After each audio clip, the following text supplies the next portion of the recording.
कर्नाटक विधानसभा चुनाव में प्रचार के दौरान अब राष्ट्रवादी मुसलमान भी सामने आ गए हैं और उन्हें मैदान में लेकर आए हैं शिवमोगा से विधायक के.एस. ईश्वरप्पा। वहीं गृह मंत्री अमित शाह कह रहे हैं बीजेपी की सरकार बनने पर मुसलमानों का आरक्षण खत्म कर दिया जाएगा और राहुल गांधी कह रहे हैं कांग्रेस के सत्ता में आते ही जीएसटी को समाप्त कर दिया जाएगा। नमस्कार, मैं हूं आपके साथ कामिनी झा और आप देख रहे हैं मॉलिट। कर्नाटक विधानसभा चुनाव को लेकर सभी पार्टियां लगातार मैदान में हैं। बड़ी बड़ी रैलियों के साथ साथ बड़े बड़े वादे भी किए जा रहे हैं। बीजेपी पर विपक्ष की पार्टियां हमेशा आरोप लगाती रहती हैं कि वो मुसलमान विरोधी है। वहीं कर्नाटक विधानसभा चुनाव में विपक्ष के आरोप भी सही साबित होते हुए दिखाई दे रहे हैं। 24 अप्रैल को शिवमोगा में एक रैली को संबोधित करते हुए के.एस. ईश्वरप्पा ने कहा, हमें सभी जातियों के लोगों से बात करनी चाहिए और पूछना चाहिए कि बीजेपी की सत्ता के दौरान उन्हें क्या क्या फायदे मिले हैं। शहर में करीब 60,000 मुसलमान हैं, हमें उनके वोटों की जरूरत नहीं है, लेकिन ऐसे मुसलमान भी हैं जिन्हें व्यक्तिगत रूप से हमारी मदद मिली है जब भी उन्हें जरूरत पड़ी है और वो लोग हमें वोट देंगे। राष्ट्रवादी मुसलमान निश्चित रूप से बीजेपी को ही वोट देंगे।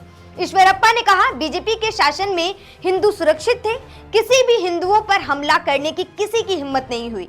ये जनभावना है कि अगर बीजेपी सत्ता में नहीं आई तो हिंदू इतने सुरक्षित नहीं होंगे जितने बीजेपी के शासन में थे।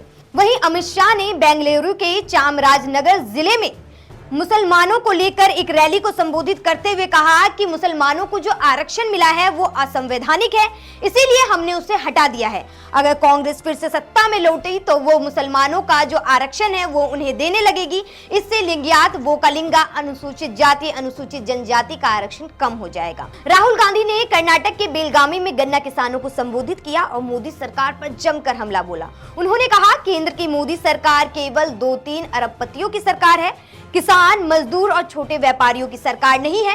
यहां से राहुल गांधी ने 2024 लोकसभा चुनाव का भी आगाज कर दिया। उन्होंने कहा कि अगर केंद्र में कांग्रेस की सरकार बनती है तो जीएसटी को समाप्त कर दिया जाएगा। राहुल गांधी ने कहा, जीएसटी देश की आधी जनता को भरनी भी नहीं आती है, ऐसे में इसे समाप्त करना जनता की परेशानी को कम करने जैसा है। इन 3 रैलियों के भाषणों से साफ हो गया है कि भारतीय जनता पार्टी इस चुनाव में साफ तौर पर हिंदुओं के वोटों पर फोकस कर रही है। उसे शायद समझ आ गया है कि कर्नाटक की सत्ता में उसकी वापसी नहीं होने वाली है, इसीलिए वो अपनी परंपरा के अनुसार हिंदुओं को खुश करने में लगी है और कह रही है कि उसे मुसलमान के वोटों की जरूरत नहीं है।